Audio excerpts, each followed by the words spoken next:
Eu gostaria de agradecer a presença de todos vocês, agradecer pela paciência também,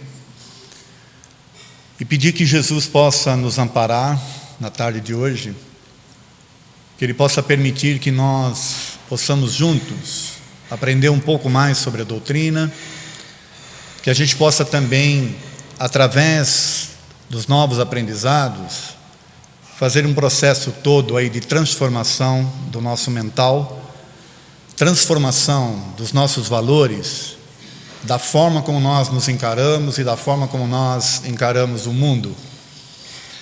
E, aliás, o objetivo dessa palestra de hoje é ajudar neste processo. Ajudar nesse processo de compreensão de umas determinadas coisas que nos movem, que nos induzem e que faz com que nós, sem perceber, nos deixemos envolver por sentimentos, às vezes não claros e não explicados, que nos atemorizam e que chegam a atrapalhar a nossa vida. Então, o objetivo dessa palestra de hoje é esse. Aliás, ela foi desenvolvida a pedido dos nossos pais aqui, dos pais que trazem as crianças na segunda-feira. Foi um dos temas que eles solicitaram que nós desenvolvêssemos a palestra, justamente por questões dos medos que eles têm com relação aos filhos. Porque colocar filho hoje em dia neste mundo que está aí, não está fácil. Mantê-los também não está fácil. Nós vivenciamos uma época em que nós não tínhamos tantas dificuldades assim, tantos receios, como os temos agora. O mundo se transformou muito, infelizmente. A questão das drogas tem atrapalhado muito as famílias e tem feito com que muitos jovens acabem partindo para a violência para poder manter o seu vício. Isso fez com que o mundo em si se torne um pouco mais inseguro, Porque nós não tínhamos notícias de jovens saindo por aí roubando celular, ou coisa que o valha há 10 anos atrás, 20 anos atrás. E hoje nós temos. Então, como conviver com isso?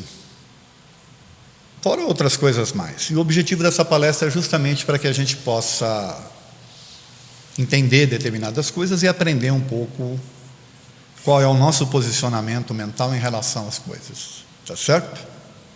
Bom, eu costumo pedir para fazer essa perguntinha aqui, quem não tem medo de nada, levante a mão. Dificilmente alguém levanta, tá certo? Porque o ter medo faz parte da natureza do ser humano. Eu mesmo tenho medo danado de espíritos, tá certo? Aí eu torço para não aparecer nenhum aqui, porque se aparecer eu vou embora e vocês ficam sem o palestrante, quer dizer, metade do salão vai embora, Ou todos irão embora comigo, tá certo? Brincadeira à parte, todos nós temos lá os nossos receios, então dificilmente nós vamos encontrar alguém que fale, eu não tenho medo de nada, porque faz parte da nossa vida isso, tá certo? Vejam essa frase aqui: a vida é maravilhosa se não se tem medo dela. Interessante, Significa que o medo faz com que muitas coisas que nós poderíamos aproveitar de forma diferente, nós deixemos de aproveitar. E aí a vida ela não se torna tão boa assim. As pessoas ficam buscando a felicidade em coisas, e às vezes ela está ali do lado, mas ela tem receio, ela tem medo de enfrentar as coisas. Conceitos que foram já pré-elaborados, ideias que foram enraizadas, que fazem com que a gente crie aqueles padrões, e a gente se sinta receoso de quebrar esses padrões. Tá certo? Essa frase ela é do nosso amigo Charles Chaplin. Esse eu posso dizer que foi um destemido, alguém que aventurou-se, alguém que criou coisas maravilhosas, Numa época que era difícil você ter sem tecnologia nenhuma, né? Cinema mudo, ele conseguia fazer coisas fantásticas, porque se aventurou.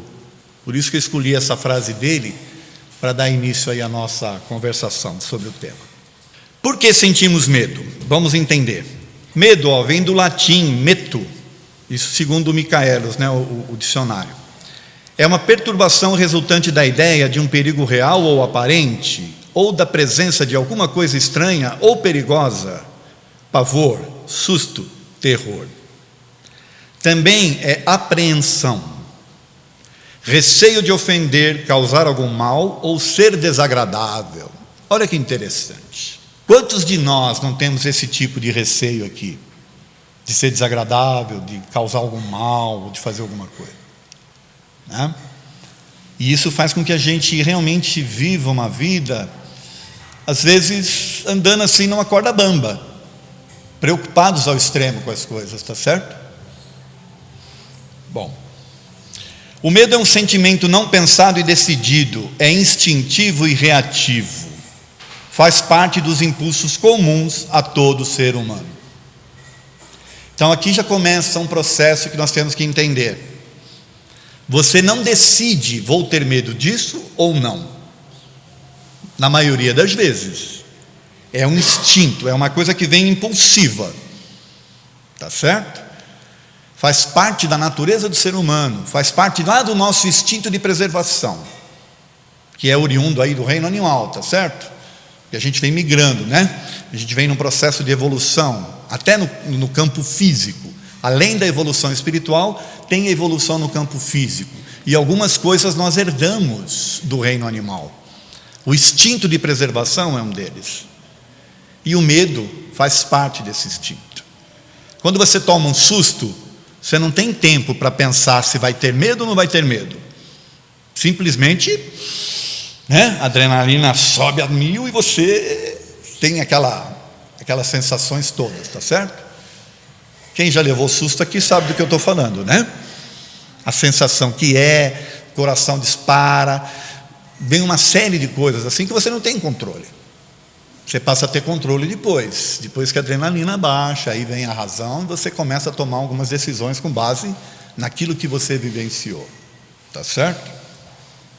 Bom, no dia a dia usamos expressões que falam sobre os impulsos que temos. Tive um impulso e fiz isso ou aquilo, não resisti e comprei tal coisa. Bom, não resisti e comprei tal coisa é o que mais a gente tem, tá certo?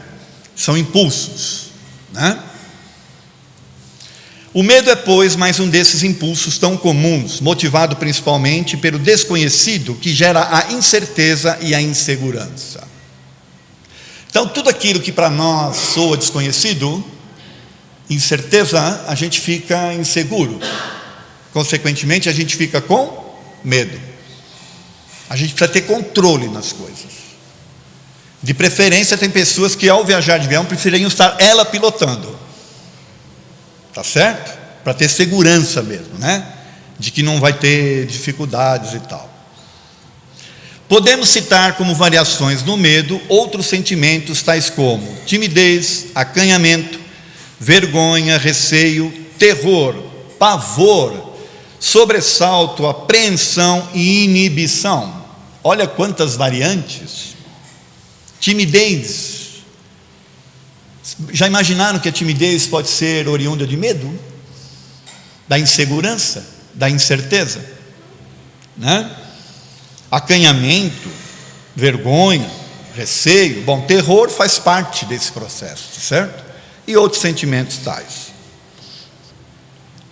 Alguns desequilíbrios e doenças modernas também são oriundas do sentimento de medo, tais como ansiedade, dependência, estresse, depressão e síndrome do pânico.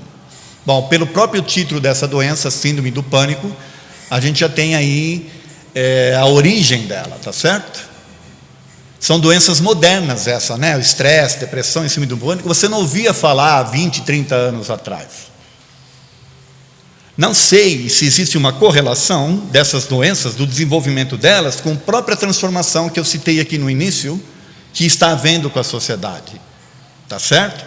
Talvez essas transformações tenham ajudado a crescer esse tipo de sintomas, né, modernos. Não há nenhum estudo sobre isso, tá certo? Estou fazendo só uma análise sobre isso, né? Nossa cultura, usos e costumes e a forma como fomos educados contribuem para o sentimento de medo. Pais e educadores costumam utilizar o medo como forma de domínio e obtenção de obediência. Eu tinha medo danado do bicho-papão, do homem do saco, do malamém. Vocês sabem quem é o malamém? Livrai-nos do malamém. Vocês não sabiam? Quando eu era criança, para mim, malamém era um homem que vinha com uma mala. Livrai-nos do malamém. Então eu entendi, quando criança, pensava, puxa, é um homem com uma mala. Se tinha um homem do saco, tinha um homem da mala. Vocês estão rindo, mas é isso.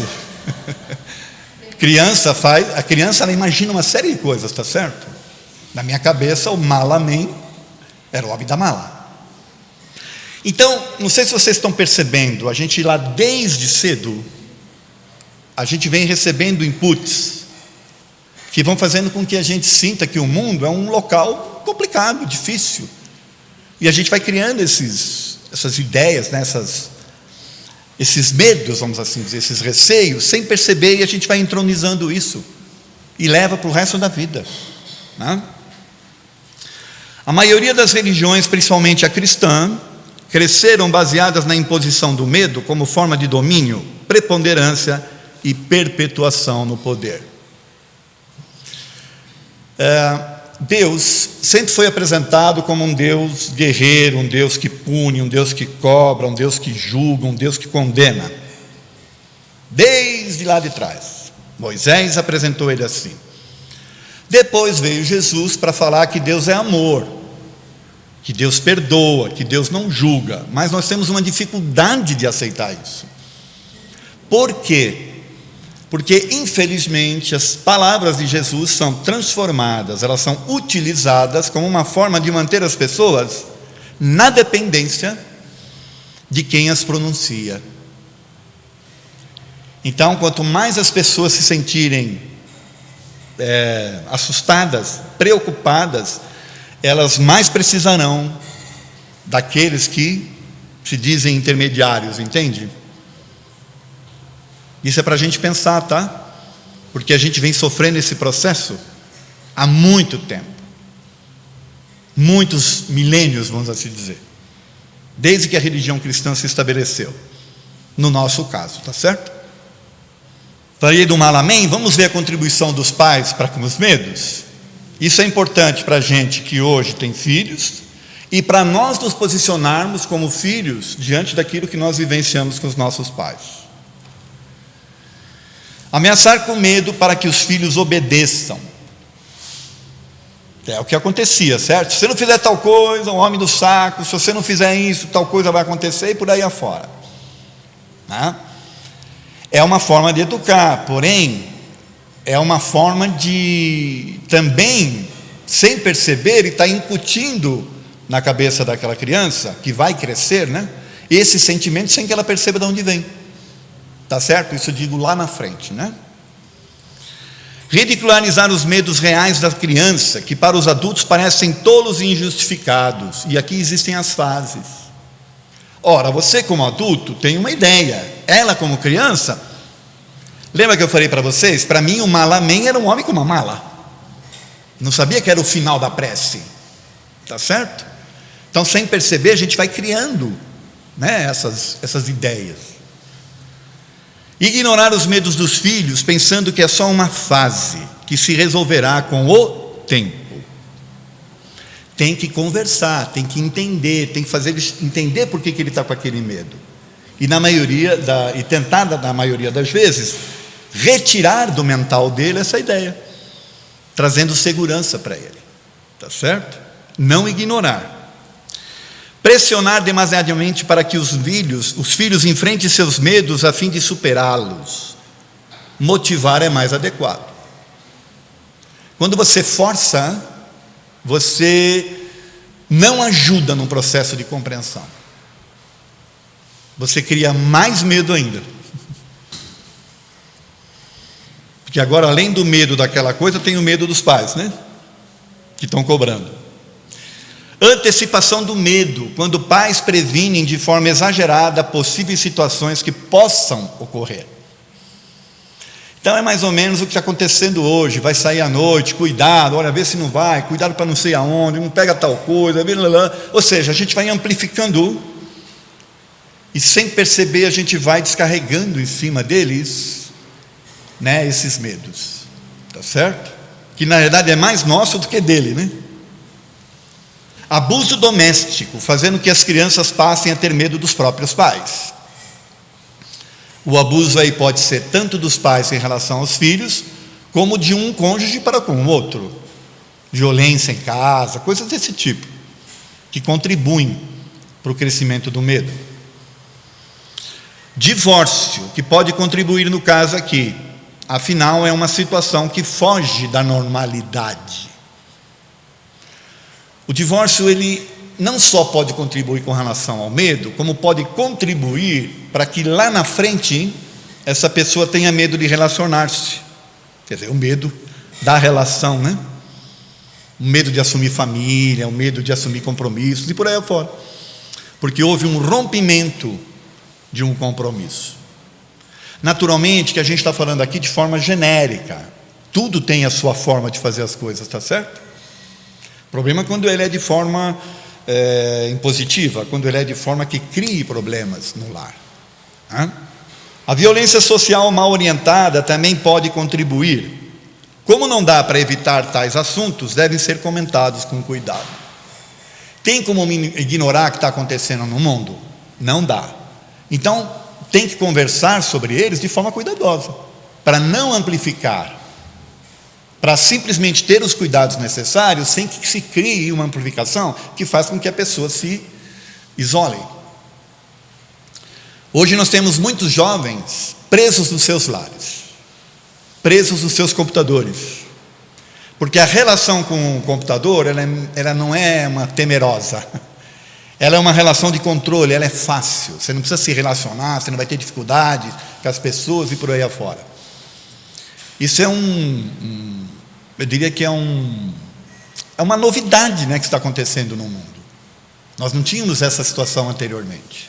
As pessoas se socializavam mais. Hoje os jovens estão mais centrados dentro dos seus lares, de preferência isolados. Por quê? Essa é uma questão que nós temos que levantar, que eu talvez ache que não tenha uma resposta específica. Pode ser um conjunto de coisas, mas podem ter certeza que o medo contribui para isso. Tá certo? Já tinham falado aqui, né, de Deus, mas vamos repetir aqui novamente, que o temor a Deus contribui para o medo. Veja essa passagem aqui do Evangelho segundo o Espiritismo, lá no capítulo 1. Todas as outras são leis que Moisés decretou, obrigado que se via a conter pelo temor, e aí eu grifei temor, um povo naturalmente turbulento e indisciplinado, no qual tinha ele de combater arraigados abusos e preconceitos, adquiridos durante a escravidão do Egito. Isso aqui é uma mensagem que eles estão passando lá no Evangelho, sobre essa questão do medo a Deus, do temor a Deus. Então eles colocam aqui, que Moisés é quem incentivou esse temor, tá certo? Para imprimir autoridade às suas leis, houve de lhes atribuir origem divina, conforme o fizeram todos os legisladores dos povos primitivos. Então, Moisés estabeleceu algumas leis que ele precisava para dominar o povo, ou controlar, e deu a essas leis a origem divina. E muitas delas falam dessa coisa do poder, do olho por olho, dente por dente, coisas desse tipo, tá certo? Isso era coisa de Moisés, isso não tem nada a ver com Deus. É o que os Espíritos estão dizendo aqui. Agora lá no livro Céu e o Inferno, doutrina das penas eternas. Ou seja, o que acontece conosco depois que a gente morrer, pena eterna, significa ir para o inferno. Tá certo? Para tais homens eram precisas crenças religiosas assimiladas à sua natureza rústica. Ele está falando lá do passado, tá certo? Uma religião toda espiritual, toda amor e caridade não podia aliar-se à brutalidade dos costumes e das paixões. Então, a forma como foi apresentada a religião na época era adequada ao nível daquele povo. Jesus teve dificuldade, tá certo, para ser aceito. Tanto que fizeram com ele o que vocês sabem que fizeram, não é assim? E ele veio falar de amor. Não censuremos, pois, a Moisés e sua legislação draconiana apenas bastante para conter o povo indócil, nem o haver feito de Deus um Deus vingativo.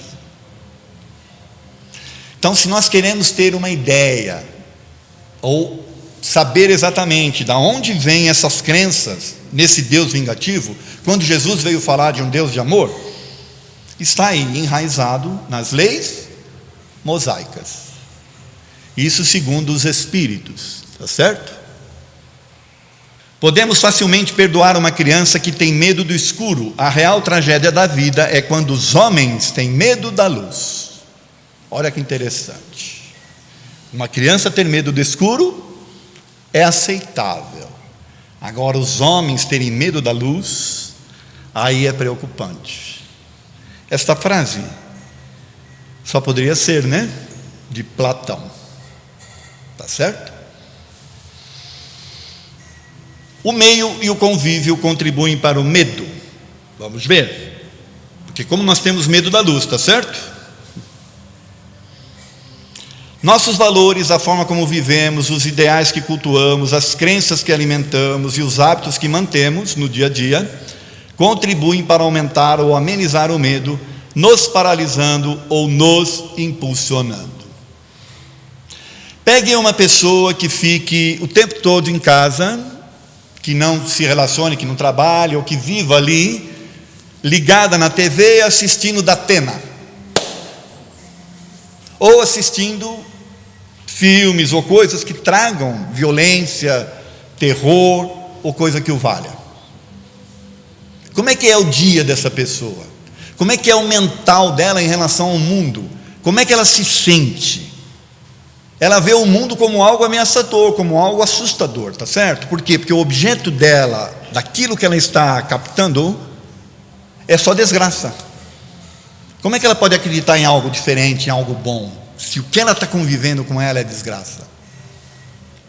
Nesse sentido, tem uma frase de Jesus que eu acho fantástica. Ele diz que os olhos da alma, quer dizer, que os olhos são a luz da alma. E dependendo como você vê, você pode trazer luz para a sua alma e ela vai ser iluminada. E dependendo, se você vê trevas, você vai ter a sua alma trevosa. É nesse sentido, o que é que a gente busca? De que forma nós estamos alimentando o nosso dia a dia, o nosso mental? Vai contribuir para a forma como a gente se posiciona diante das coisas. É mais ou menos isso que está dito aqui, tá certo? Quanto mais pensarmos e voltarmos nossa atenção para as calamidades e desastres, mais teremos a impressão de que o mundo é realmente ameaçador, e então limitamos a nossa forma pessoal de enxergá-lo e senti-lo. O mundo se torna assustador. Por quê? Porque eu só consigo enxergar coisas ruins, não consigo ver coisas boas. Só que sou eu que estou me retroalimentando disso, porque no mundo tem coisas boas, é eu que não estou conseguindo enxergar. Tá certo? Por exemplo, isso que nós estamos fazendo aqui não é uma coisa boa? Pode ter pessoas lá nas suas casas assistindo, por exemplo, a operação do Neymar, que é um assunto na moda, certo? A operação do dedinho do Neymar. Ou então assistindo um filme de terror, ou uma coisa qualquer que fale de desgraça. Nós aqui estamos tentando nos alimentar de coisas boas, eles lá estão se alimentando de coisas ruins. De quem é a escolha? Mantendo sempre presentes em nossa vida sentimentos de receio e desconfiança, criamos muitas vezes, sem o perceber, resistências, obstáculos e tropeços que nos impedem de avançar. Olha aí. Sem perceber, a gente está mantendo esses sentimentos. E eles é que nos impedem de seguir adiante. Está certo? Inadvertidamente nos isolamos e não permitimos vivenciar novas experiências, novos pensamentos, novas amizades e até novos amores. Estacionamos e dificultamos o nosso progresso espiritual. A escolha aí foi nossa. Por isso que eu pus livre-arbítrio ali. Eu escolhi isso para mim. Tá certo? Aí vem uma questão interessante, que é o que a gente aprende com os espíritos, que a influência deles, contribui para o medo. Vamos ver? Questão 459 do Livro dos Espíritos. Influem os espíritos em nossos pensamentos e em nossos atos? O que vocês acham? Querem ver a resposta? Se eles influem ou não nos nossos pensamentos e em nossos atos? Uma coisa é influir no pensamento, a outra é influenciar nos atos, nas atitudes. Vamos ver? Muito mais do que imaginais, influi a tal ponto que, de ordinário, somos nós, eles e a Rede Globo que vos dirigem, e vós nem o percebeis. Ah, não. Eu falei Rede Globo? Desculpa, é ato falho. É brincadeira. Olha que interessante. Influem a tal ponto que são eles que vos dirigem e vós nem o percebeis. Então vejam que interessante.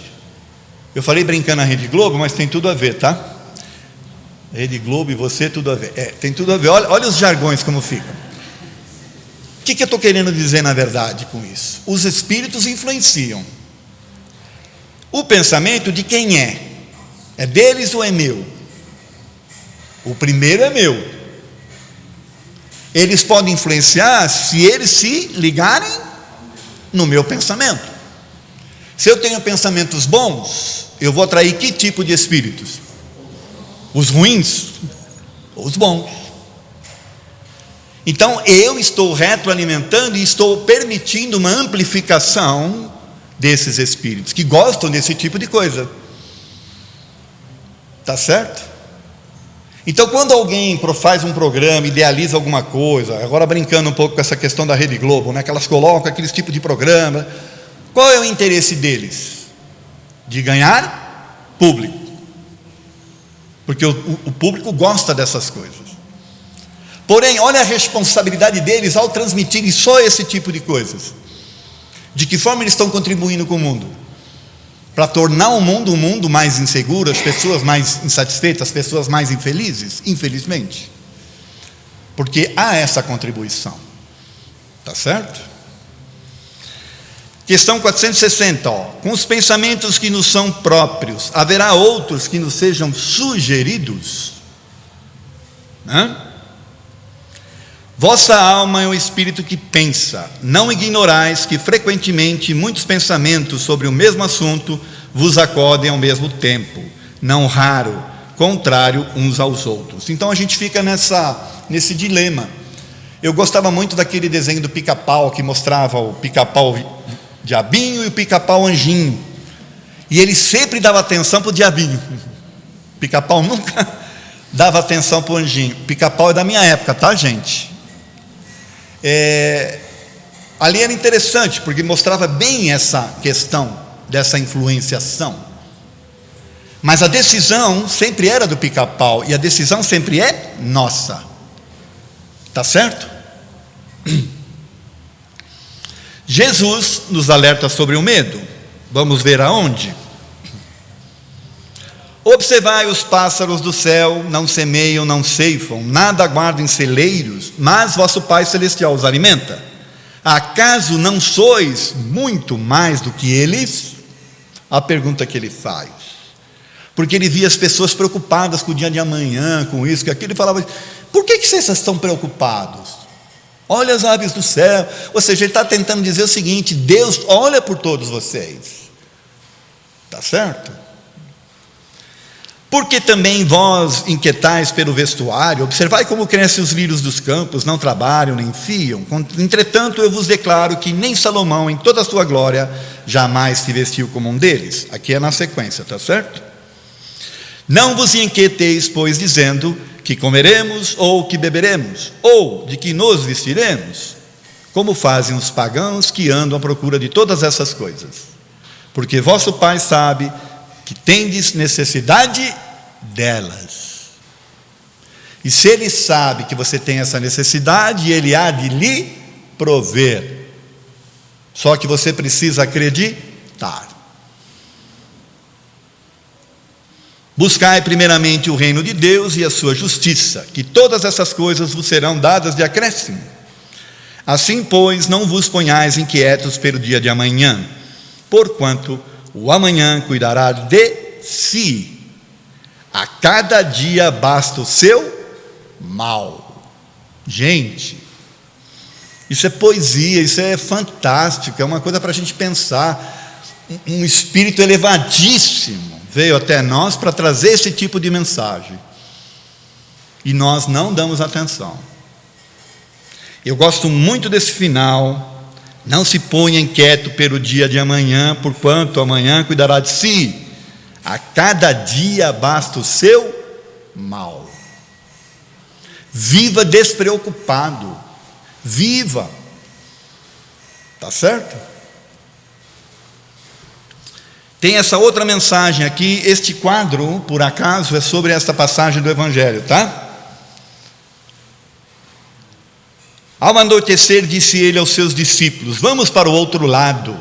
Deixando a multidão, eles o levaram no barco, assim como estava.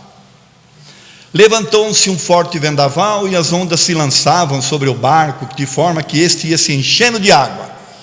Imagine vocês lá num barco se enchendo de água com um vendaval. Só que Jesus estava lá, tá certo? Jesus estava na popa, dormindo. Estava dormindo.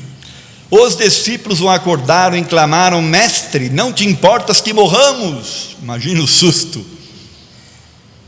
Ele estava dormindo, e eles assustados.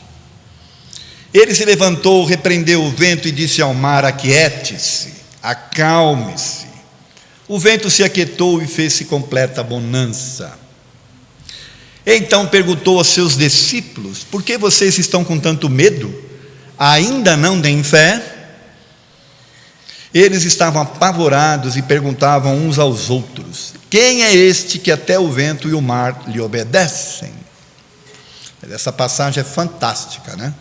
Porém, a questão é: por que, né, vocês estão com tanto medo? Ainda não têm fé? Bom, o espírito André Luiz e o medo. Olha que interessante isso aqui, gente. Lá no livro Nosso Lar, no capítulo 42, vou trazer um trechinho do livro para vocês. Precisamos organizar, dizia ela, determinados elementos para o serviço hospitalar urgente, bem como exercícios adequados contra o medo. Contra o medo? Acrescentei admirado. Ora, o André Luiz estava se preparando para sair para ajudar. Aí, uma das coisas que falou: olha, vamos primeiro fazer uns exercícios aqui contra o medo. Contra o medo? Acrescentei admirado. Ele ficou admirado. Lá no plano espiritual, eles, espíritos, medo de quê? Não somos nós que temos medo deles? Ou eles têm medo da gente? Brincadeira, mas vamos ver. Como não? Talvez estranhe, como acontece a muita gente, a elevada percentagem de existências humanas estranguladas simplesmente pelas vibrações destrutivas do terror, que é tão contagioso como qualquer moléstia de perigosa propagação. Gente, olha que interessante isso aqui. Muita gente, a elevada porcentagem de existências humanas estranguladas simplesmente pelas vibrações destrutivas do terror, que é tão contagioso como qualquer moléstia de perigosa propagação. Ele está fazendo uma referência, aí eu convido vocês para depois terminem de ler, né, esse capítulo, porque eu só trouxe essa referência, para a gente entender. Ele coloca aqui como algo que se propaga, algo que faz com que uma boa parte da humanidade se sinta estrangulada, se sinta desmotivada a fazer as coisas, a viver de fato, tá certo? Fazendo das suas vidas uma tristeza. Isso aqui é um alerta do Espírito André Luiz, no livro Nosso Lar. Olha essa frase aqui: somos uma sociedade de pessoas com notória infelicidade, solidão, ansiedade, depressão, destruição, dependência. Pessoas que ficam felizes quando mata o tempo que foi difícil conquistar. É uma frase que faz a gente refletir.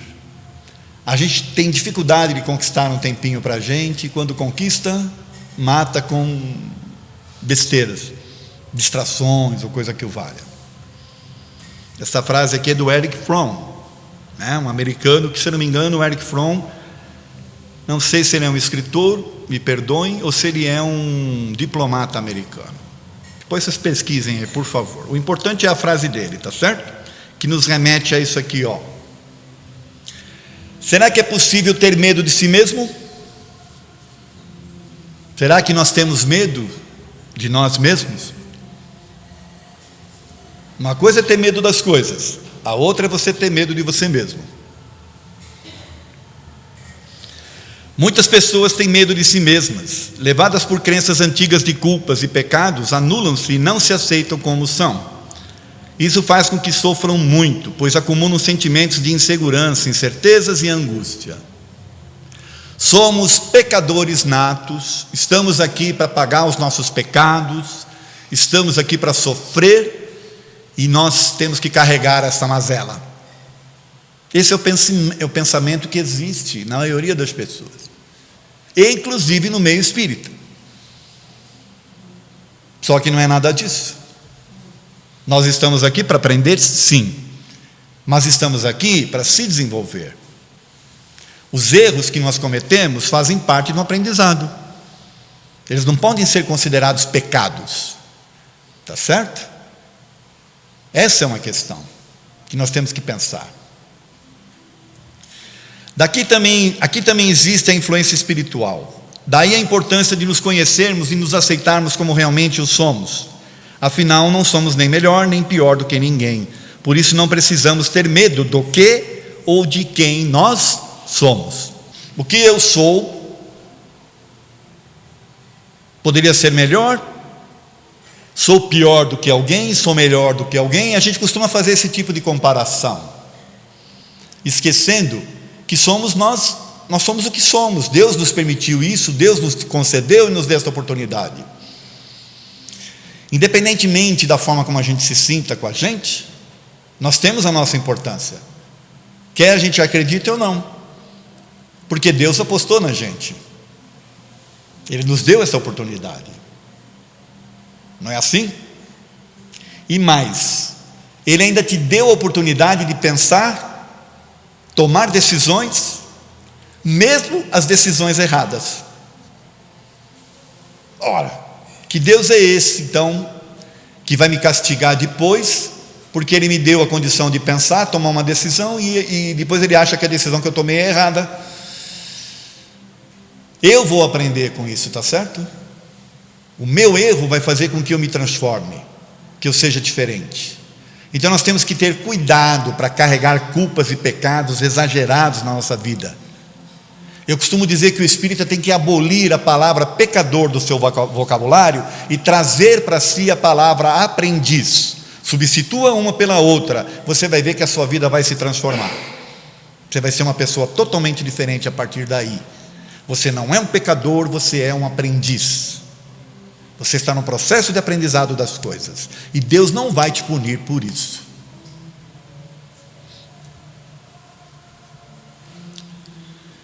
Questão 471, ó.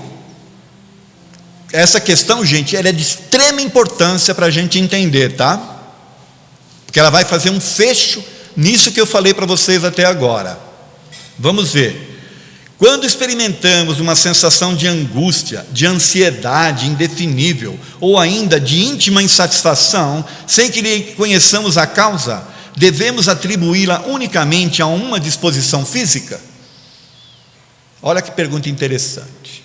Você está lá insatisfeito, você está chateado, você está meio, como se fala no popular, borocochô, né? Está meio... Isso é uma indisposição física? Olha a resposta. É quase sempre efeito dos pensamentos e das comunicações em que entrais com os espíritos inconscientemente, ou ainda da comunicação que com eles tivesses durante o sono. Então, sabe que você está lá naquela situação, você não sabe, mas você sai toda noite do teu corpo, e você se encontra, você sabe, se aure lá das informações. Com quem que você está se encontrando à noite? Que tipo de... Eu vou te responder dizendo o seguinte: que tipo de pensamentos você está mantendo no dia? Percebe? Quais os pensamentos você está cultuando no seu dia? Vai refletir no quem você vai encontrar à noite. Não é simples? Não é que eu tenha medo de morrer, é que eu não quero estar lá na hora que isso acontecer. Certo? Essa frase é do Woody Allen, e ela nos remete a isso aqui, ó. Você tem medo da morte? É essa questão que eu quero que vocês prestem atenção, bastante atenção. 941. Para muitas pessoas, o temor da morte é uma causa de perplexidade. De onde lhes vem esse temor, tendo elas diante de si o futuro? Poxa, tem um futuro todo pela frente. De onde vem esse medo da morte? Falta-lhes fundamento para semelhante temor. Mas que queres? Se procuram persuadi-las, ainda quando crianças, de que há um inferno e um paraíso, e que o mais certo é irem para o inferno, visto que também lhes disseram que o que está na natureza constitui pecado mortal para a alma? Olha que interessante. Eu grifei aqui inferno, grifei está na natureza, o pecado. O que é estar na natureza? É fazer parte do ser humano. Os erros que você comete, que são considerados pecados, isso faz com que você se sinta uma pessoa pecadora, uma pessoa que está errando o tempo todo, não acerta uma. Consequentemente, você vai ter medo de você, vai ter medo de morrer, porque vai ser castigado. E olha a resposta que eles dão. Tá certo? Lá desde criança a gente vem sendo alimentado com isso, e como adultos ainda continuamos sendo.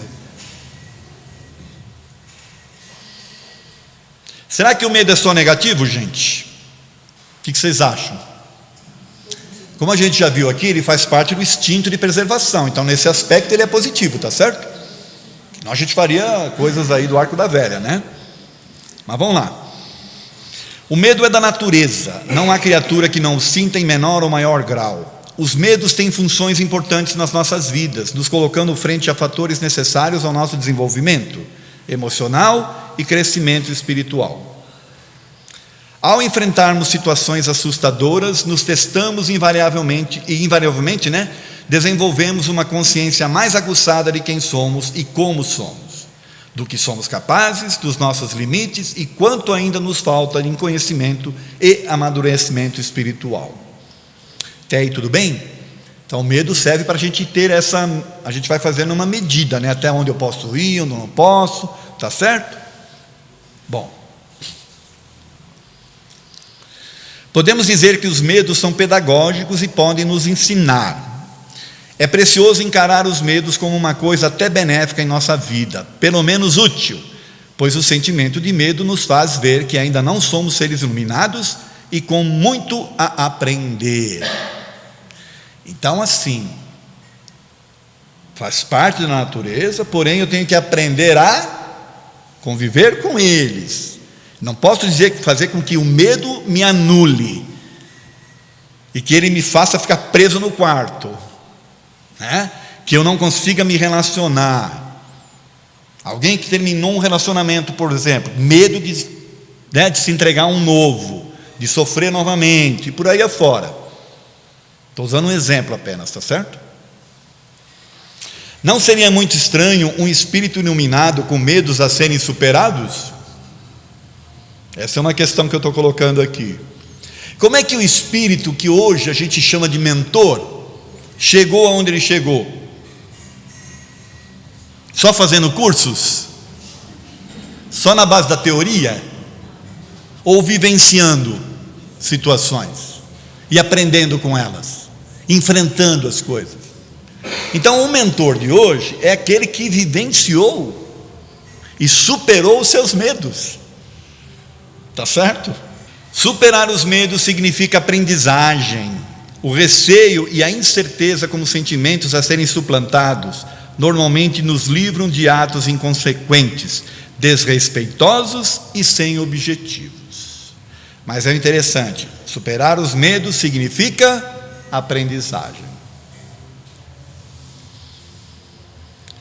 O bravo não é quem não sente medo, mas quem vence esse medo. Olha que interessante essa frase aqui. A gente acha que a pessoa que é valente é aquela que não tem medo. Às vezes ela tem mais medo do que a gente. A diferença é que ela venceu. Essa frase é de alguém que suplantou uma série de medos, Nelson Mandela. E ela nos leva a isso aqui, ó. Superando e aprendendo com os medos. E aqui a gente vai meio que caminhando para o fim da palestra, tá bom? Eu sei que vocês estavam com medo que não ia acabar nunca essa palestra, mas fiquem tranquilos, ela vai acabar uma hora. Não fiquem com esse medo. Primeiramente, é preciso aceitar os seus próprios medos, e eu grifei aqui, ó, aceitar seus próprios medos. Consiste em admitir que temos medos, admitir também que todos têm medos. É o primeiro e decisivo passo para iniciar o caminho que o levará a superá-los. Então é preciso que você aceite e que entenda que os outros também sentem. Não podemos e não devemos duvidar dos medos que as pessoas sentem. Os medos, enquanto sentimentos, são sempre reais. Mesmo os medos fóbicos, que são chamados de irracionais ou inexplicáveis, provocam sentimentos verdadeiros. Por isso não duvidemos. Para nós parece uma coisa irracional, uma coisa que a gente fala, mas como é que pode? Só que a pessoa, ela está vivenciando aquilo, então a gente tem que acreditar. É importante ajudar os outros a reconhecerem os seus medos. Ajudar os outros nesse sentido vai ser de grande valia para todos. Se você compreende e acredita no medo do outro, também estará se ajudando. Certo? Entre em contato com os seus medos, examine-os e procure relacionar-se com o que lhe causa medo. Um exemplo muito simples é o medo de ficar sozinho em casa. Como você ensina uma criança a perder esse medo? Vá aos poucos ganhando a confiança e segurança. Então nós espíritas aqui temos que aprender a não ter medo mais dos espíritos. Antigamente eu tinha um medo danado de vir sozinho aqui para o centro. Trazia 5 pessoas junto comigo. Brincadeira, né? Mas tem muito espírita que tem medo dos espíritos. E isso eu vejo nas salas de aula, tá? Nas conversas lá no básico 1, a gente vê os alunos assustados. Nós estamos convivendo no meio, aprendendo uma série de coisas, mas temerosos, né? Do que vem pela frente. Procure conhecer mais sobre os seus medos. Como? Através de conversas, leituras, troca de experiências, arriscando-se a senti-los e vivenciá-los. Arriscando-se. Eu gosto muito de um filme da Pixar, que é com um passarinho pequenininho, uma gaivotinha, que ela vai aprendendo, a mãe vai e busca lá o negócio e põe na boca dela. Aí ela tem uma hora que ela tem que se aventurar, e ela tem um medo danado. Primeira vez que ela foi, a maré veio, fez ela. Aí ela ficou morrendo de medo, até a hora que ela enfrenta aquilo tudo. Ela cria coragem, enfrenta, e ela passa a ser a melhor caçadora de mariscozinhos que existem lá. Ela começa a trazer marisco para tudo, gente.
Eu gosto muito disso, inclusive para criança, a gente passar esse tipo de desenho, né? Pratique a ousadia de arriscar-se a sentir alguns medos até que você os supere. Teste-se nas ameaças que o impressionam. Vencer os medos só depende de você, não mais do que ninguém. Você pode até trazer os guarda-costas com você, mas é você que vai ter que enfrentar. Aprenda a praticar o autocontrole. Existem muitas técnicas desenvolvidas que têm funcionado, apresentando resultados benéficos. Aí vocês procurem essas técnicas, tá? Lembre-se que você é um espírito encarnado e o principal objetivo da encarnação é o desenvolvimento espiritual. Só aprende e se desenvolve quem pratica, quem faz e se arrisca. Não tenha medo de errar, pois o erro é o principal componente do aprendizado. Olha que interessante. O erro, as pessoas acham que só aprende quem acerta. Quem erra, às vezes aprende mais do que quem acerta, porque quem acertou já teve erros anteriores. Tá certo? Se seus medos e angústias são muito fortes, a ponto de o paralisarem, procure ajuda de um profissional, no caso aí um psicólogo, né? Mas em hipótese alguma, nunca dispense o tratamento espiritual. Por incrível que pareça, tratamento espiritual numa casa como a nossa tem ajudado muitas pessoas a superarem os seus medos. Isso quando elas criam coragem para vir até o centro, tá certo?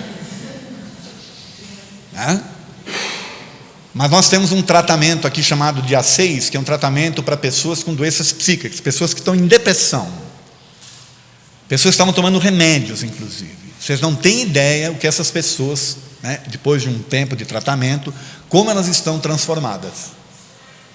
Tá certo?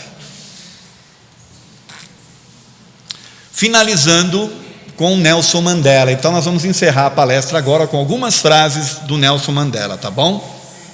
Alguém que enfrentou seus medos e que se transformou através deles, ensinando muita coisa para o mundo. Tá certo? Nosso maior medo não é sermos inadequados. Nosso maior medo é não saber que nós somos poderosos além do que podemos imaginar. É a nossa luz, não a nossa escuridão, que mais nos assusta. Nós nos perguntamos: quem sou eu para ser brilhante, lindo, talentoso, fabuloso? Na verdade, quem é você para não ser? Você é um filho de Deus. Olha que coisa interessante. A gente fica se anulando, sabe? Quando eu falo aqui, Deus apostou em você, sabe? Ilumine-se. Você é uma pessoa especial. Você pensando pequeno não ajuda o mundo. Não há nenhuma bondade em você se diminuir, recuar para que os outros não se sintam inseguros ao seu redor.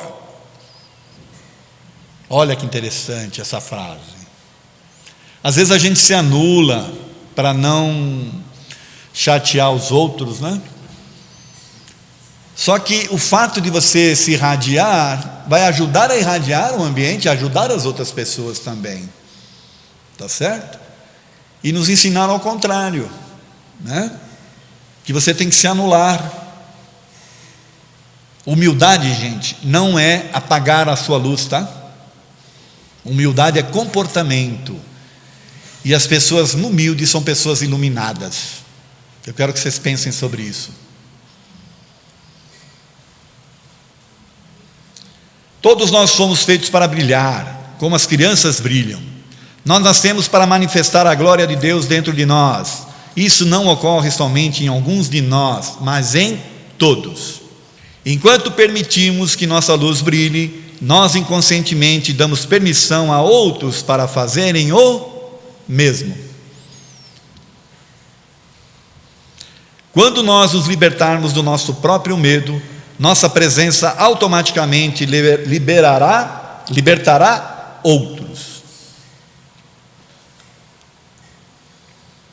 Acabou aqui, gente. Obrigado pela atenção de vocês. E aqui vem um convite para que vocês conheçam a minha página lá no Facebook. Essa palestra que está sendo gravada aqui vai para lá. Existe uma série de outras palestras que estão lá. Artigos, né? Tem um artigo sobre o medo também que vocês podem ler. Enfim, me curtam lá no Facebook, por favor. A próxima vai ser no início de primeiro domingo de abril, desmistificando o umbral. Nós vamos aprender a não ter medo do umbral, tá bom? Gente, tudo de bom para vocês, obrigado pela atenção.